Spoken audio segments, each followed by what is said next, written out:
자, 한번 따라하겠습니다. 엉터리 믿음을 버리고 온전한 믿음을 소유하려면 엉터리 믿음을 버리고 온전한 믿음을 소유하려면 엉터리 믿음을 버리고 온전한 믿음을 소유하려면 엉터리 믿음을 버리고 온전한 믿음을 소유하려면 이런 제목으로 은혜를 나누겠습니다. 좀 성경을 읽는 분들은 고린도전서 15장을 부활장이라고 보통 이야기를 하죠. 부활장이다. 다 알 겁니다, 여러분. 성경을 좀 아는 내용들을. 부활에 대한 이야기가 이 고린도전서 15장에 잘 기록이 되어 있단 말이에요. 그렇다면 히브리서 11장에는 어떤 내용들이 기록이 되어 있을까요? 보통 믿음의 장이다. 믿음만큼 중요한 게 있을까요? 믿음에 대한 이야기가 이 히브리서 11장에 기록이 되어 있습니다. 여러분, 실제 히브리서 11장을 보게 되면요, 구약의 여러 다양한 인물들을 하나님께서는 기록해 놓으셨어요. 근데 기록만 해놓은 것이 아니라 그들이 바로 어떻게 살았다? 믿음으로 살았다. 믿음으로 어떤 것들을 했다. 이런 식으로 기록을 해 놓았습니다. 즉 아벨, 에녹, 노아, 아브라함, 사라, 이삭, 야곱, 요셉, 모세, 기셈, 라합, 기드온, 바락, 삼손, 입다, 다윗 및 사무엘과 선지자들, 이렇게 구약에 우리가 잘 알고 있는 이런 인물들이 기록이 되어 있어요. 그런데 히브리서 기자는 어떻게 이야기를 하고 있냐면 이들 모두 행동하는 믿음의 사람이었다. 이렇게 기록을 해줍니다. 믿음이란 단어는요, 정적이죠. 움직임이 없을 것처럼 느껴지죠. 그런데 히브리서 기자는 이 믿음을 소개하면서 행동하는 믿음의 소유자였다. 이렇게 기록을 합니다. 그러니까 믿음이 있다는 것은요, 이제 그걸 보여줘야 된다는 거예요. 여러분, 증명해 낼 수 있어야 된다는 거예요. 방금 전에 제가 언급했던 그 분들은, 구약의 인물들은 그렇게 삶을 살았다는 것입니다. 여러분들이 하나님을 믿는다면 그 믿음을 이제 보여주셔야 돼요. 교회 내에서, 교회 밖에서. 그런 것이 없이 삶을 산다면 예수님 믿는 게 아닙니다, 여러분. 그렇기 때문에 행함이 없는 믿음은 죽은 믿음이다 라고 야고보서 기자는 이야기를 하는 것이죠. 우리 기독교는요, 그렇기 때문에 교리가 아니에요. 딱딱한 교리, 굳어져 있는 화석화된 믿음이 아니라 행동하는 믿음. 저와 여러분들 모두 그렇게 성경에 나와 있는, 히브리서 11장에 나와 있는 그 행동하는 믿음의 소유자들처럼 저와 여러분들도 다 그렇게 사실 수 있기를 우리 주님의 이름으로 축원합니다. 초대교회 당시 유대인들 가운데 그리스도인이 있었습니다. 근데 본래는 유대교였다가 개종을 했어요. 예수님을 믿게 된 것이죠. 십자가에 달리신 그 예수님, 그리고 3일 후에 부활하신 그 예수님의 복음을 제자들을 통해서 듣게 되었죠. 여러 다양한 제자들을 통해서 듣게 되어서 유대교에 있다가 이제 그리스도인이 되었습니다. 근데 당시 로마 시대였어요. 로마 제국은요, 기독교 믿는 이 신자들을 잡아다 죽이기도 하고 온갖 핍박과 박해가 심했습니다. 공무원 임용조차 되지 않았어요. 예수를 믿는다라는 이유 때문에. 그러다 보니까 많은 배교자들이 생겨났습니다.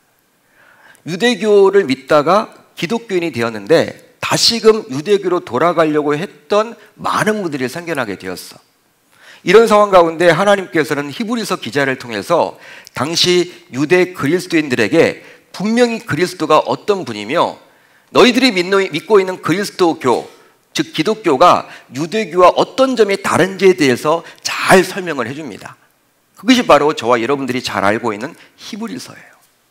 따라서 히브리서는요, 우리가 제대로 파악을 하려면, 이렇게 해석을 하려면 구약을 알아야 돼요. 레위기 말씀을 알아야 하고 신명기 말씀, 민수기 말씀, 즉 율법서 말씀을 우리가 알아야 합니다. 그걸 몰라서는요, 잘 파악이 되지 아니한다는 것이죠. 여러분, 이렇게 히브리서가 바로 그런 차이를 이야기하는데 당시 유대교는요, 어떤 것들을 강조했냐면 율법을 지키는 것으로 구원을 얻을 수 있다라고 보았죠. 율법을 잘 지키면 구원받을 수 있다. 여러분, 어떤 의미에서 보게 되면요, 이 유대교는요, 행위 구원을 이야기합니다. 내가 율법을 잘 지키면 구원 얻는다라는 거예요. 행위 구원이죠. 하지만 이것이 올바르지 않다, 틀리다라고 이야기하면서 히브리서 기자는 우리가 무엇으로 구원을 얻는다? 믿음으로 구원을 얻는다. 그것을 강조하고자 믿음 이야기를 그렇게 해주고 있는 거예요. 그런 유대인들에게 하나님께서는 오직 믿음으로 구원을 얻기에 믿음이 중요함을 히브리서를 통해서 계속해서 말씀을 해주고 있죠. 이렇게 중요한 것이 믿음이기에 그래서인지는 몰라도 히브리서를 보게 되면요, 아주 중요한 이런 말씀이 나와 있습니다. 어떤 말씀이냐? 믿음에 관련된 말씀인데 너무 중요해요. 믿음이 없이는 하나님을 기쁘시게 하지 못하나니. 여러분, 이 뜻은 무엇입니까? 하나님을 기쁘시게 하기 위해서는 무엇이 필요하다? 무엇이 요구된다? 믿음이 있어야 된다. 여러분, 하나님을 기쁘시게 하는 사람이 되려면요, 믿음이 있어야 돼요. 그러니까 세상 불신자들은요, 하나님 기쁘시게 할 수 없습니다. 오직 하나님을 기쁘시게 할 수 있는 자는 신자인 저와 여러분들이에요. 하나님은 교회를 통해서 영광을 받으시고 기뻐하시지, 세상 어떤 단체나 정치 권력이나 기업이나 엔조 단체들, 그들이 아무리 선행을 베풀고 이웃을 돕고 착한 일, 선행을 많이 한다 하더라도 그들을 통해서는 하나님은 기뻐하지 않으세요. 오직 신자인 예수님을 믿는 저와 여러분들을 통해서, 즉 교회를 통해서 기뻐하시는 것이죠. 하나님께 나아가는 자는 반드시 그가 계신 것과 또한 그가 자기를 찾는 자들에게 상 주심을 믿어야 할지니라. 할렐루야, 할렐루야. 실제로 어떤 의미에서 보게 되면 하나님을 기쁘시게 하는 것이 바로 저와 여러분들의 존재 이유입니다. 하나님은 저와 여러분들이 왜 이 땅에 태어나도록 했을까요? 왜 이 땅에서 살도록 했을까요? 목적이 있겠죠. 바로 자신의 영광 받기 위함이에요. 신자인 저와 여러분들을 통해서 기뻐함을 받기 위해서 저와 여러분들을 이 땅에 주셨고 이 땅에서 살도록 해주셨다는 사실입니다. 하나님은요, 우리들을 자녀 삼아서 이 자녀들을 보면서 부모들이 기뻐하잖아요. 기쁨이 있잖아요. 여러분, 마찬가지로 하나님께서 우리들을 자녀로 삼아서 딱 보면서 그냥 기쁜 거야. 여러분, 우리의 그런 존재의 목적은 바로 하나님을 기쁘시게 하기 위함이죠. 그런데 그 하나님을 기쁘시게 하려면 바로 믿음이 필요하다는 것입니다. 믿음이 필요하다. 하지만 하나님을 향한 이런 믿음조차도 시간이 흘러가면서 변질될 수도 있습니다. 안타깝게도 변질이 돼요. 따라서 자신의 믿음이 온전한 것인지 아니면 엉터리인지 항상 우리는 종종 점검을 해봐야 돼요.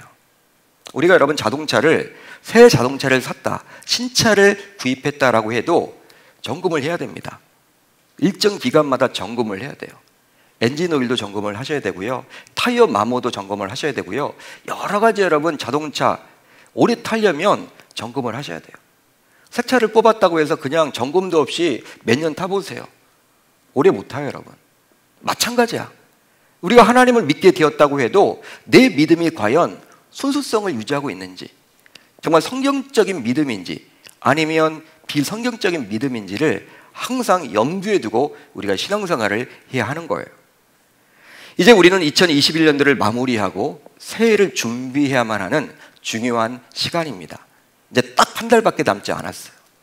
다음 주일이면 이미 12월 첫 번째 주일입니다. 따라서 이런 시점에 주님의 말씀을 통해서 자신의 믿음을 한번 면밀히 점검해 보는 시간이 되었으면 좋겠습니다. 자, 오늘 우리가 살펴볼 요한복음 8장을 보게 되면요, 여러 난해 구절이 나와요. 요한복음은요, 정말 어렵습니다. 마태, 마가, 누가에 비해서 함부로 다룰 수가 없어요. 왜냐하면 사도 요한이 기록을 했는데 요한계시록을 기록한 사도 요한 아닙니까? 그렇기 때문에 이 깊이 있게 기록을 했단 말이에요. 깊은 뜻이 숨겨져 있어요. 그러니까 원어를 보시면요, 야, 이런 의미였어? 우리 개역개정 성경에서는 보지 못하는 많은 내용들이 나와요. 오늘 8장에 여러분 그런 내용들이 많이 나옵니다. 어렵습니다. 쭉 읽어 내려가면요, 이게 무슨 뜻이야? 유대교에서 좀 알아야 돼. 유대인들에 대해서 알아야 돼. 모르면요, 해석이 안 돼요. 그렇지만 오늘 8장은요, 참된 믿음에 대해서 예수님께서 친히 말씀해 주고 있기 때문에 이걸 건너뛰어서는 안 돼요. 여러분들에게 숙제를 내드리겠습니다. 집에 돌아가셔서 8장 1절부터 쭉 한번 읽어보셨으면 좋겠어요. 8장 1절부터. 자, 예수님께서는 이제 초막절이 끝나는 날 성전 안에서 여러 유대인들과 논쟁을 벌이게 되었는데요, 논쟁을 벌였지만 우리가 여러분 이 말투를 보게 되면요, 예수님이 지금 설전을 벌이고 있는 거예요. 유대인들과 한마디로 말싸움을 하고 있습니다. 예수님께서 활동하던 당시 유대인들은 나름대로 신앙생활을 잘하고 있다고 스스로 평가했습니다. 자부했습니다. 왜 그렇게 살았느냐? 율법을 철저하게 지켜왔거든요. 그러니까 율법을 지키면 구원받을 수 있다. 이것이 여러분 목표였기 때문에 율법을 지키고자 얼마나 노력했는지 몰라요. 10의 1조를 철저하게 지킵니다. 때때마다 여러분 열심히 기도합니다. 또 금식 기도까지 합니다. 예배에 잘 참석합니다. 봉사를 합니다. 헌신을 합니다. 섬김이 있습니다. 교회에서 시켜서 하는 것이 아니라 그냥 하는 거예요. 열심히 뭐든지 적극적으로. 지금도 여러분 교회에서 그런 분들이 보인다면 믿음 좋다 그렇게 이야기할 거 아닙니까? 여러분 지금도 헌금생활 잘하고 봉사생활 잘하고 열심히 예배에 잘 참여하고 기도 여러분 열심히 한다면 여러분 지금도 신앙이 좋다. 그분 신앙 좋아. 믿음 좋아. 그렇게 여러분 여기지 않을까요? 그런 분들이 여러분 중직자로 올라가지 않을까요? 당시 여러분 유대인들이 그렇게 살았다라는 거예요. 얼마나 철저하게 이 율법을 지키려고 몸부림을 쳤는지 몰라요. 그러다 보니까 자기 자신도 율법을 지켜왔잖아요. 작년에는 못 지켰는데 금년에는 지켰단 말이야. 눈에 보이는 게 있단 말이에요. 그러니까 이 정도면 신앙생활 잘하고 있지 이렇게 자부를 했고요. 또 많은 사람들도 유대인들은 그냥 신앙 열심히 하는 거야. 열심을 가지고 있어. 정말 적극적으로 신앙생활 하네. 본받아야 돼. 그렇게 여러분 여겼다라는 거예요. 당시 유대 사회가 바로 그런 사회였습니다. 하지만 유대인들의 마음까지도 모두 꿰뚫어 보셨던 예수님께서는 이들의 믿음이 잘못된 믿음이요 엉터른 믿음이었음을 단번에 알게 되었죠. 그래서 예수님께서는 그들과 지금 말싸움을 벌이고 있는 거예요. 논쟁을 벌이고 있는 거예요. 여러분 한번 생각을 해보세요. 누군가 여러분 이렇게 다투고 있다. 이건 여러분 그 사람에게 대해서 그 사람을 설득하려고 한다. 이건 뭐냐면요. 그 사람에 대한 애정이 있는 거예요. 진짜 여러분 싫으면요. 말도 섞지 않아요. 말도 섞지 않습니다. 그렇지만 뭔가 그 사람이 고쳐지기를 원하면요. 내가 설득하려고 자꾸 하는 거죠. 그러니까 유대인들을 바라보면서 예수님은 너무나 안타까운 나머지 여러분 그들을 설득하려고 하다 보니까 설전까지 오가게 된 것이죠. 여러분 그렇게 했는데 놀라운 일이 벌어졌습니다. 바로 다음과 같은 결과가 나타났어요. 자, 30절을 볼까요? 이렇게 기록이 되어 있죠. 시작. 이 말씀을 하심에 많은 사람이 믿더라. 자, 예수님과 논쟁을 벌였던 많은 유대인들이 예수님의 말씀을 들은 이후에 예수님을 믿기로 작정한 거예요. 놀라운 일이 벌어졌죠. 설전 끝에 예수님 믿기로 작정한 거예요. 그렇다면 이제 예수님께서는 이것에 흐뭇해하면서 유대인들과의 논쟁을 접는 것이 상식 아닌가요? 왜? 믿음 갖는 게 중요하니까. 예수님이 하고자 하는 게 믿음이니까. 믿음 이야기니까. 이제 믿게 되었으니까. 예수님 믿는다고 하니까 이제 나는 이제 더 이상 너희들과 설전하지 않을게. 열심히 믿음 생활 해라. 그리고 여러분 다른 곳에 가곤 하면 좋을 텐데 그게 끝이 아니죠. 끝이 아니라는 거예요. 오늘 말씀으로 끝나지 않습니다. 30절로 끝나지 않아요. 바로 예수님께서는 이런 유대인들의 믿음에 만족하지 않으셨기 때문인데요. 그래서일까요? 자, 오늘 보면 31절로 32절을 보게 되면 다음과 같이 예수님은 말씀을 하십니다. 그러므로 예수께서 자기를 믿은 유대인들에게 이르시되, 방금 전에 믿게 된 그 유대인들에게 말을 하는 거예요. 대상이 유대인들입니다. 근데 어떤 유대인들? 예수님을 믿기로 작정했던 그 유대인들. 그들을 말하는 거예요. 너희가 내 말에 구하면 참으로 내 제자가 되고 진리를 알지니 진리가 너희를 자유롭게 하리라. 할렐루야. 할렐루야. 예수님께서는 자기를 믿은 유대인들에게 말씀을 해주고 계시는데, 그런데 이 믿은이란 동사에 주목을 해보세요. 믿은. 우리나라 개역개정 성경을 보게 되면요, 어떤 의미인지 몰라요. 믿었나 보다. 그렇게 생각을 하겠죠. 그렇지만 원어를 보게 되면 어떤 뜻이냐면 완료형으로 쓰여져 있습니다. 완료형. 따라서 예수와의 논쟁 후에 예수를 믿게 된 유대인들은 갑자기 예수를 믿게 된 것이 아니라는 거예요. 갑자기 예수를 믿게 된 것이 아니라 비교적 오래전부터 예수에게 대해서 관심을 가졌어.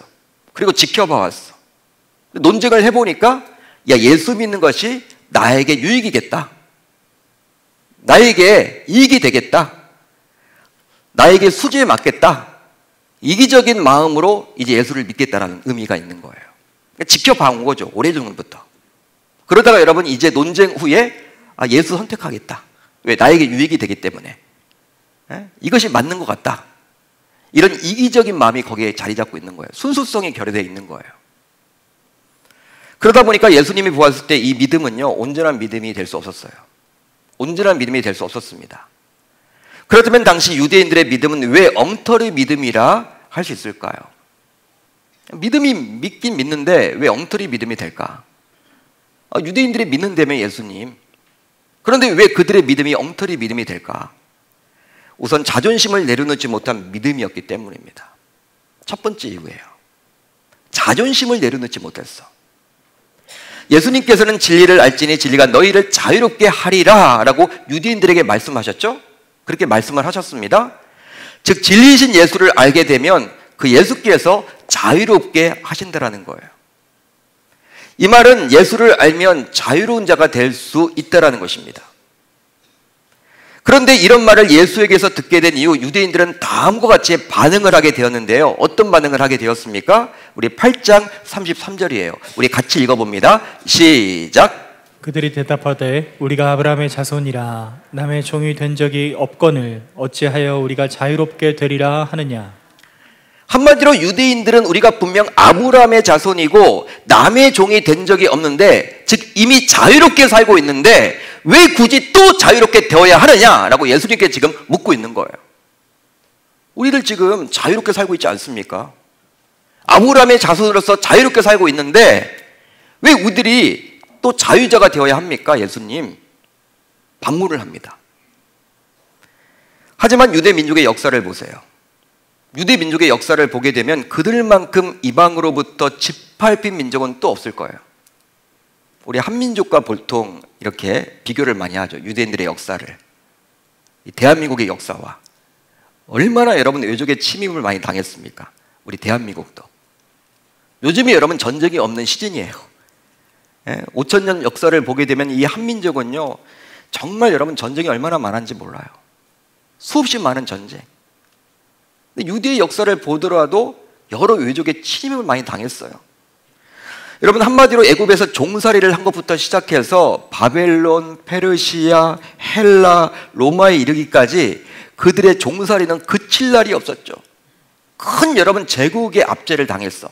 그뿐입니까? 사사시대 몇십 년 동안 행복했다가 또 여러분 주변 이방 민족에 의해서 통치를 받게 되었죠. 끊임없어. 한마디로 자유롭게 살 때보다도 역사를 보게 되면 유대 민족은요, 종살이로 살 때가 더 많았다는 거예요. 지금 예수님과 논쟁을 벌이고 있는 유대 사회, 그 당시에도 로마 제국의 압제하에 있었죠. 그럼에도 불구하고 유대인들은 자유를 얻어야 한다라는 예수님의 말씀을 받아들이고 싶지 않았던 거예요. 이걸 믿고 싶지 않았던 거예요. 받아들일 수 없다고 여긴 거예요. 그러면서 자신들은 아브라함의 자손임을 부각시킵니다. 누구의 자손이라고요? 아브라함의 자손. 여러분 이것은 일종의 자존심을 내세운 것이라 볼 수 있어요. 유대인들은 자신이 아브라함의 자손이기 때문에 하나님께서 친히 선택한 민족, 즉 선민이라는 자존심을 내세우며 신앙생활을 해왔던 것입니다. 이게 어떤 의미가 있냐면 여러 다양한 민족이 있지만 오직 구원받는 민족은 바로 아브라함의 자손인 그 혈통인 우리 유대인들 뿐이다. 하나님으로부터 구원받을 수 있는 유일한 민족은 우리 유대인들 뿐이야. 이 자부심, 영적 자만감. 한마디로 혈통적으로 아브라함의 자손에게 무조건 구원받을 수 있다. 즉 유일한 민족이 바로 자신이 속한 유대인들 뿐이다. 여러분 이거 하나로 버텨왔던 거예요. 그 자존심을 붙들고 살아왔던 거예요. 아브라함의 자손이다. 그러니까 그들에겐 여러분 이거 정말 놓지 못하는 거죠. 그렇다면 유대인들은 종살이로 오랫동안 살아왔던 자신들의 역사를 부정했던 것일까요? 몰라서 그런 이야기를 하는 것일까요? 그거 아니겠죠, 여러분. 역사를 여러분 안 배웁니까? 유대인들이? 그거 아니잖아요. 다 알잖아요. 자국의 역사를 모르는 사람이 어디 있습니까? 역사를 아는 유대인들이라면 자신들이 아주 오랫동안 종살이를 해왔던 것을 모를 리가 없어요. 여러분 그렇기 때문에 남의 종이 된 적이 없거늘 어찌하여 우리가 자유롭게 되리라 하느냐 이렇게 예수님께 물을 수는 없는 거죠. 남의 종이 된 적이 있잖아요. 근데 없다라고 이야기하면서 예수님께 이렇게 반문할 수는 없는 거란 말이에요. 역사를 아는 유대인들이라면.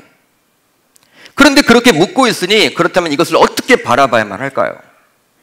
아마도 유대인들은 자신들이 비록 정치적으로는 예속당하고 있지만 여전히 하나님께서 아브라함에게 주신 약속을 믿고 있으며 따라서 언젠가는 하나님의 나라를 상속받을 것이라고 믿었기에 영적으로는 종살이 한 적이 없다라고 주장했던 거예요. 한마디로 자신들이 영적으로는 우위에 있다고 본 것이죠. 여러 주변 이방 민족보다도 영적으로는 내가 우위에 있어. 비록 몸은 구속된 적이 있지만 영적으로는 항상 자유했어. 지금 그 이야기를 하고 있는 거예요. 여러분 과연 맞을까요? 예수님은 그렇게 보지 않았죠. 유대인들은 율법에 매여 살았다라는 거예요. 여러분 율법을 다 지킬 수가 있습니까? 못 지킵니까? 100% 온전히 지킬 수 있는 자는 없어요. 유대인들이 아무리 노력을 한다고 하지만 율법을 지켜야지만 구원을 받을 수 있지만 율법 지켜서는 불가능한 거예요. 구원받기가. 사람은 여러분 부족함이 있잖아요. 죄성을 가지고 있잖아요. 이기적이잖아요. 자기 관점에서 율법을 지키는 것이지 하나님이 정말 원하시는 그 율법의 관점에서 보게 되면 못 지켜요, 여러분. 여러분 그러다 보니까 항상 율법을 지키려고 몸부림을 치지만 만족이 없는 거예요. 신앙생활을 하지만 항상 불편한 거예요. 불안한 거예요. 얘가 율법을 잘 지켜야 되는데 내가 특별히 그 말씀에 정말 순종하며 살아가야 하는데 구원받지 못하면 어떡할까? 여러분 율법에 매여서 종살이를 하고 있었습니다. 당시 유대인들은. 근데 유대인들은 그게 아니야. 아브라함이 자손이니까 무조건 나는 구원받는다. 예? 구원받는다. 율법을 지키면서 여러분 구원받는다.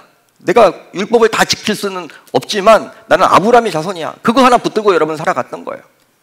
여러분 얼마나 스트레스가 있겠습니까? 삶 자체가.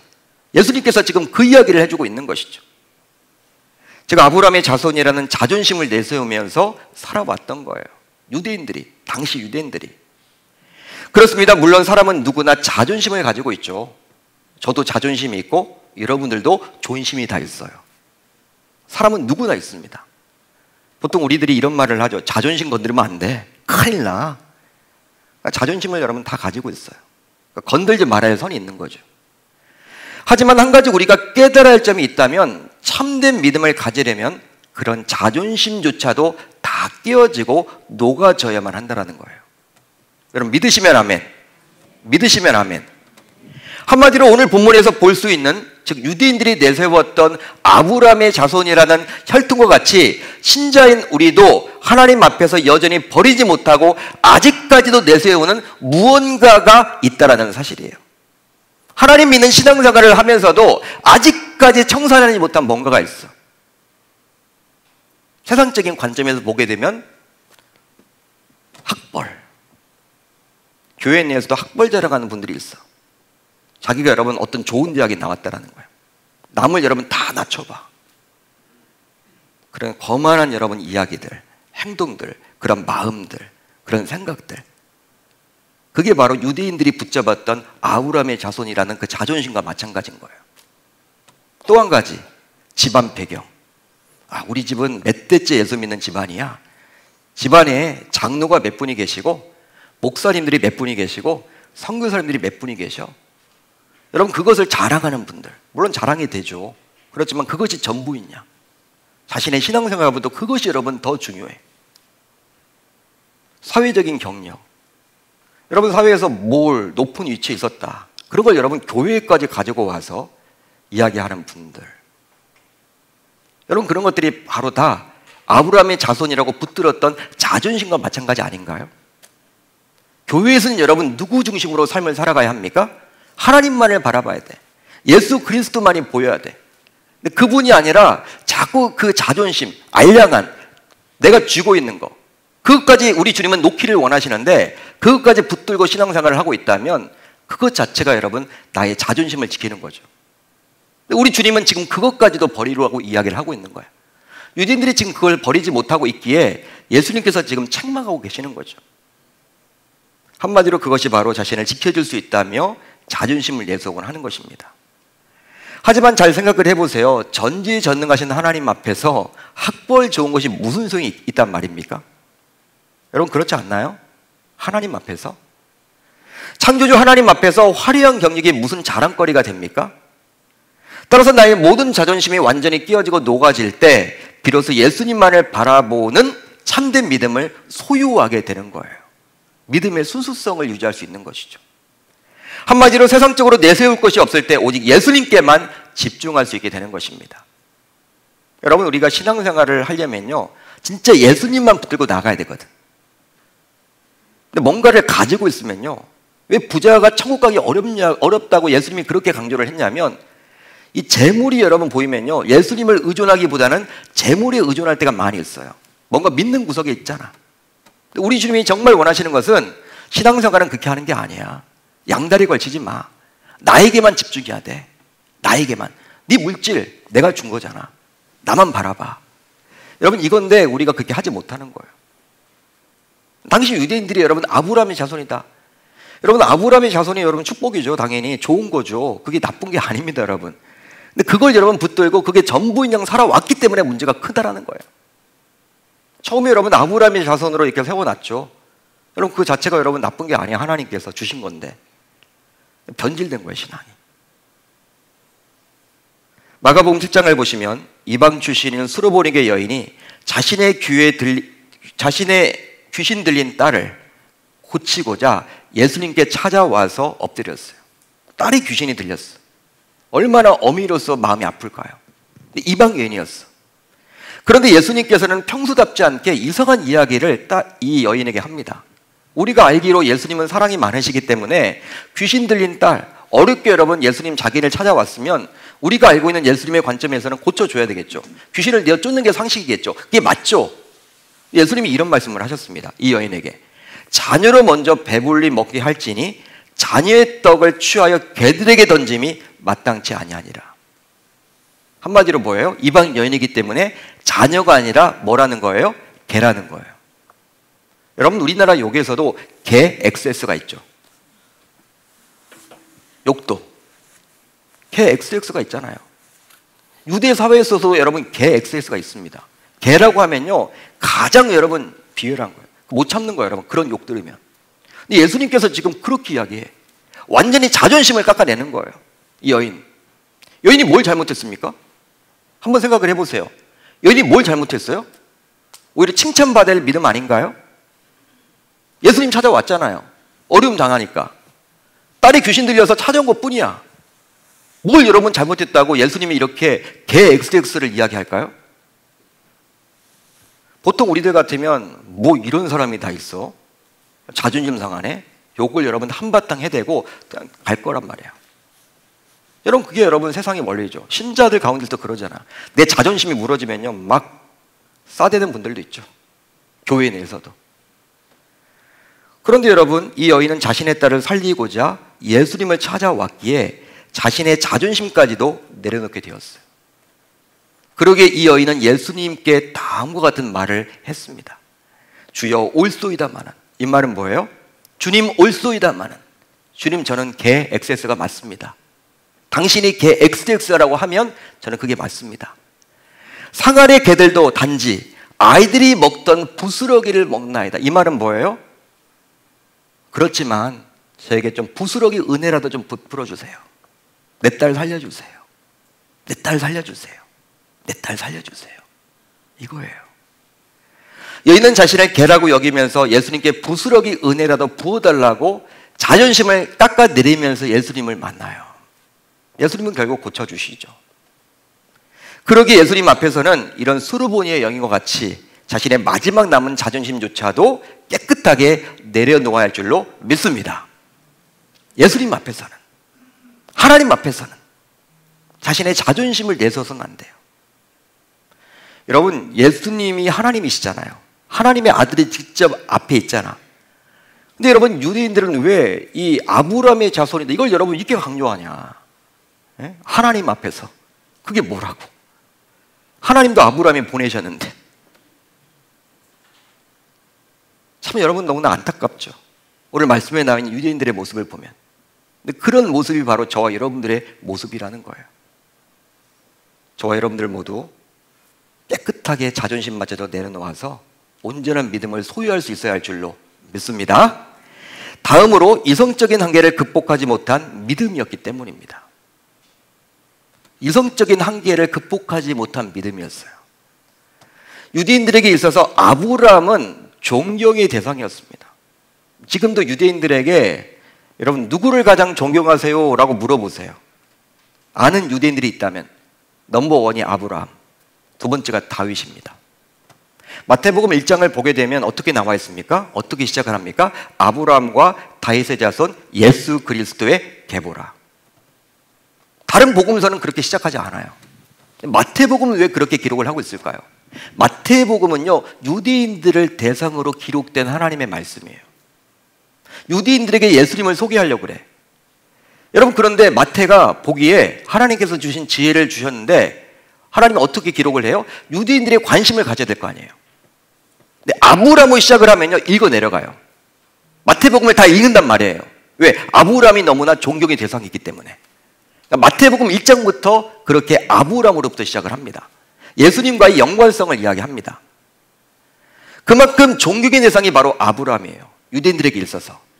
그런데 유대인들이 보았을 때 50도 채 되어 보이지 않는 예수님께서 아브라함이 나기 전부터 계셨다고 하고, 오늘 말씀을 쭉 읽어 내려가시면 또 예수님께서 아브라함보다 크다고 이야기를 하니 유대인들은 이걸 정말 이해할 수가 없었던 거예요.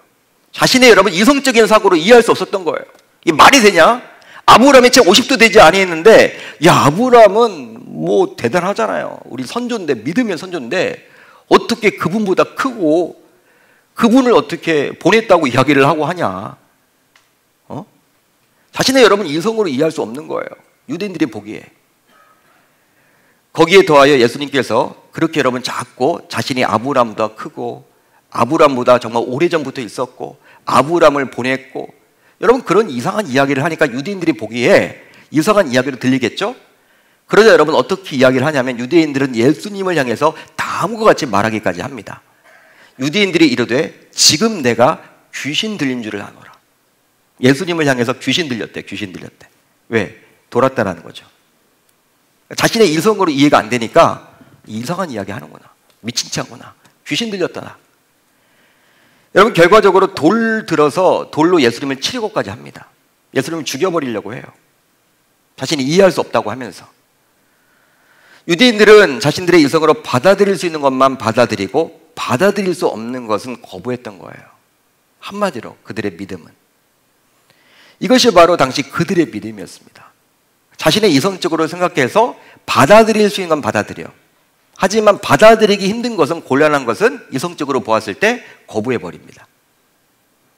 그런데 신자인 우리들 가운데서도 오늘 본문에 나오는 유대인들처럼 성경을 보면서도 자신의 이성으로 판단해서 이해가 되는 말씀만 오직 하나님의 말씀으로 받아들이는 분들이 있습니다. 창세기부터 요한계시록은 하나님의 말씀이에요. 여러분들이 부정하던 하나님의 말씀이에요. 근데 여러분 우리가 난도질을 한단 말이에요. 내가 딱 보았을 때 어떤 도덕적이거나 윤리적인 내 이성으로 보았을 때 이해가 되는 것들은 아멘하고 받아들이지만 어떤 기적과 기사, 잘 이해가 되지 않은 부분들은요 믿지 않으려고 그래요. 예를 들어서 예수님께서 성육신했다, 동정녀 탄생을 했다, 어떻게 남자와 여자가 관계를 맺지 않고 어떻게 아이가 태어날 수 있느냐, 말이 돼? 그 부정이에요. 안 받아들이려고 해요. 믿지 않으려고 하는 것이죠. 유대인들이 그랬단 말이에요. 우리들도 그래요. 어떻게 베드로가 무리를 건널 수가 있느냐? 중력의 법칙이 있는데 어떻게 무리를 건널 수 있어? 이것도 안 믿어요. 홍해가 어떻게 갈라져? 안 믿어요. 죽은 자를 살아났다? 안 믿어요. 그러니까 성경을 여러분들 자신의 관점으로 봐서 이성적으로 이해가 되는 부분들은 아멘하고 받지만 이해가 되지 않으면요 그냥 버려버려요. 여러분 이게 자유주의 신학이죠. 자유주의 신학. 인간의 관점으로 성경을 난도질하고 있는 거죠. 근데 우리 신자들 가운데서 그렇게 하는 분들이 있습니다. 한마디로 신앙생활을 하면서도 자신의 이성적인 한계에 갇혀 지낸다고 볼 수 있는데요. 그렇습니다. 신앙생활이란 자신의 기준에서 하는 것이 아니라 하나님의 말씀에 자신을 맞추어서 해야만 하는 거예요. 그럼에도 불구하고 우리 신자들은 자꾸 자신의 판단으로만, 이성적인 잣대로만 하려고 합니다. 그게 문제가 크다는 것이죠. 하지만 진정 온전한 믿음을 소유하려면, 엉터리 믿음이 아니라 온전한 믿음을 소유하려면 이성적인 한계를 극복해야만 하는 것이죠. 그래야지만 오늘 본문에 나오는 유대인들처럼 엉터리 믿음을 소유하지 않게 되리라 믿습니다. 이처럼 유대인들의 믿음은 엉터리였어요. 오늘 본문에 나와 있는 예수님을 믿겠다고 했지만 그들의 믿음은 엉터리였습니다. 이거 예수님이 모를 리가 없죠. 그러나 예수님께서는 그들의 믿음이 변화되기를 기대했어요. 변화되기를 기대했다라는 거예요. 자, 그래서 다음과 같은 아주 중요한 말씀을 이렇게 하셨죠. 자, 오늘 본문 31절을 32절을 볼까요? 우리 한번 같이 읽어봅니다. 시작. 너희가 내 말에 거하면 참으로 내 제자가 되고 진리를 알지니 진리가 너희를 자유롭게 하리라. 여러분, 예수님께서는 이 말씀을 당시 엉터리 믿음을 가졌던 유대인들에게 하셨는데요. 잘 보세요. 그런데 예수님께서는 그들이 단순히 믿음을 갖는 정도가 아니라 무엇이 되기를 기대했어요? 제자가 되기를 기대했다는 거예요. 제자. 여러분, 우리가 신앙생활을 하는 목적은요, 최종 목적은 구원을 받는 거죠. 하나님으로부터. 하나님의 자녀로서 구원을 받는 거예요. 천국에 가는 거죠. 그렇지만 이 땅에서는 우리가 어떤 삶을 살아가야 돼요? 제자 삶을 살아가는 거예요.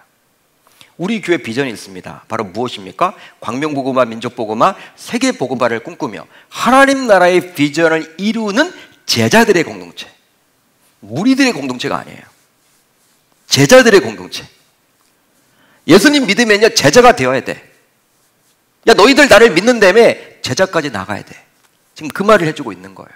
예수님께서 유대인들에게. 그렇다면 어떻게 제자가 될 수 있을까요? 바로 말씀 안에 거할 때 가능해집니다. 즉 말씀 안에 거하면 예수님의 참 제자가 될 수 있는 거예요. 그런데 여기서 우리가 놓쳐서는 안 되는 것이 있습니다. 여러분 잘 들어보세요.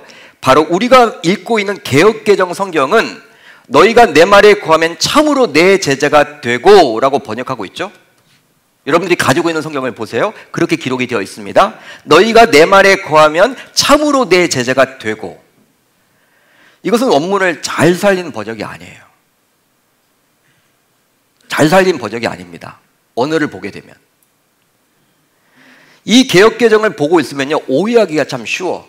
어떤 오해를 하기 쉽냐면 마치 믿고 난 다음에 그냥 자연스럽게 제자가 되는 것처럼 착각하기 쉽게 만들어요. 신앙생활을 이제 1, 2년 하다 보면 제자가 되는구나, 그렇게 여기기 쉬운 본문이 바로 아까 방금 우리가 읽었던 개역개정 그 번역이에요. 하지만 여기서는 뭔것이 되다르다는 become이라는 동사를 쓰지 않습니다. 비동사를 쓰고 있어요. 존재 그 자체를 뜻하는 비동사. 따라서 어떤 뜻이 있냐면 계속해서 예수님의 말씀 안에 거할 때만이 그가 참된 제자가 될 수 있다, 그 말이에요. 한 번 예수를 믿었다고 제자가 되는 게 아니라니까요. 예수님 믿어도 더 많은 사람들이 무리가 많아요. 무리로 여러분 끝나는 인생이야.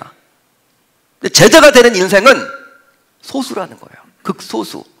천국 가는 그날까지 예수님의 말씀 안에 끊임없이 계속해서 지내야만 한다는 거예요. 거해야만 한다는 거예요. 그럴 때만이 참된 제자가 될 수 있다. 지금 예수님께서 유대인들에게 그 말을 해주고 있는 거예요. 엉터리 믿음을 가지고 있는 그들에게. 여러분, 거기에 더하여 말씀 안에 거하게 되면요, 어떤 일이 일어납니까? 진리를 깨닫고 자유를 누릴 수도 있게 됩니다. 그러기에 말씀 안에 거하는 것이 너무나도 중요하죠. 말씀 안에 거하는 것이 너무나도 중요해요. 그렇다면 내 말에 거하면 이 말씀은 무슨 의미일까요? 내 말에 거하면 바로 주님의 말씀을 잘 배우고 순종하라는 뜻입니다. 다른 게 아니에요.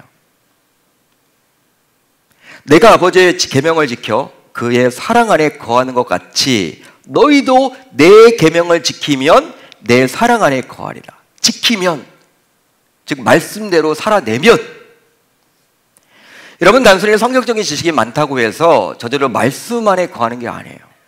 성경 읽으셔야죠. 묵상하셔야죠. 큐티 하셔야죠. 들으셔야죠. 하십시오. 그렇지만 그것 됐다고 해서 말씀 안에 거하는 건 아닙니다. 지식은 쌓죠. 그렇지만 그게 말씀 안에 거하는 것이 아니라 어떻게 해요? 오히려 한 말씀이라도 깨닫고 도전이 되었다면 그 말씀대로 순종하려고 몸부림치는 것, 그것이 더 중요한 거예요. 한 말씀이라도. 많이 아는 것도 여러분 유리하죠. 아셔야죠. 그렇지만 그것으로 머물러서는 안 돼. 말씀을 아는 자는 많아요, 지금도. 그렇지만 순종하는 자는 적어요. 말씀대로 살아내는 자는 적어요. 실제 우리가 지속적으로 그렇게 산다면 놀라운 믿음의 변화가 생겨나게 되는데요. 어떤 변화가 생겨나느냐? 바로 무지의 어두움에서 벗어나서 참된 믿음의 길을 걷게 될 줄로 믿습니다. 죄로부터 자유함을 얻는 사람이 될 줄로 믿습니다. 거기에 더하여 하나님의 말씀 안에서 평안을 누리며 살아갈 줄로 믿습니다. 따라서 주님의 말씀을 잘 배우고 그 배운 대로 순종하는 것이 바로 우리 주님이 원하시는 신자의 삶이라 할 수 있는 거예요. 바로 그렇게 살아갈 때 엉터리 믿음을 버리고 온전한 믿음을 소유하는 성경적인 신자가 될 줄로 믿습니다. 이제 말씀을 정리하겠습니다. 여러분들은 요새 주님의 말씀에 거하고 계십니까? 주님의 말씀 안에 거하고 계세요? 보통 우리는 분주하다, 바쁘다라는 이유로 말씀을 뒷전으로 밀쳐낼 때가 너무나 많아요. 밀쳐내죠. 급한 일 해야 되니까. 그러나 신자인 우리는 말씀을 떠나서 살게 되면 어떻게 해요? 해보셨잖아요. 말씀 떠나서 급한 일을 해보셨잖아요. 여러분 해봤지만 불안하잖아요. 일이 잘 풀리던가요? 항상 여러분 갈급함이 있지 않습니까? 불안하지 않습니까? 어려움도 닥치면 또 당황스럽지 않습니까? 우리가 해보셨단 말이에요. 오히려 말씀 안에 거할 때 놀라운 변화가 있는데 바로 죄사함을 받고 영적인 자유를 얻어서 행복하게 살아갈 수 있게 되는 것이죠. 따라서 저와 여러분들 모두 아무리 바쁘고 분주하더라도 주님의 말씀 안에 거하는데 우선순위를 두어야 할 줄로 믿습니다. 이제 여러분 연말이잖아요. 한 달밖에 남지 않았어. 금년 초에 하나님 앞에 내가 말씀 안에 거하면서 살겠다. 내가 말씀 중심의 그런 삶을 살겠다. 말씀에 순종하면서 살겠다. 여러분 그렇게 했지만 다짐했건만 하지 못하고 있는 것들이 있다면 이제 오늘 여러분 하루 말씀을 듣는 가운데 자신의 삶을 점검해 보시고 자신의 믿음을 점검해 보셔서 그것이 보인다면 오늘 말씀에 나와 있는 대로 내 믿음은 아직까지 엉터리구나 생각을 하시고 온전한 믿음이 될 수 있도록 몸부림칠 수 있기를 우리 주님의 이름으로 축원합니다. 그렇게 될 때 바로 엉터리 믿음이 아니라 온전한 믿음을 소유함으로 우리 주님이 인정하는 참 신자가 되는 것이죠. 여러분 주님에게 인정받아야죠. 우리가 신앙생활 이렇게 열심히 하는데 코로나 상황이지만 이렇게 교회당에 나와서 열심히 예배를 드리시고 또 온라인이지만 열심히 예배를 드리시는데 이게 나중에 주님 앞에 가서 헛것이라면 얼마나 여러분 힘들까요? 마음이 어려울까요? 여러분 제자가 되셔야 돼요. 제자가 되십시오. 제자가 되는 게 중요해요. 무리로 남지 마세요. 예수님 믿는다고 해서 무리로 남는 분들이 많아요. 제자는 극소수입니다. 천국 가는 그날까지 주님의 말씀 안에 거할 수 있기를 우리 주님의 이름으로 축원합니다.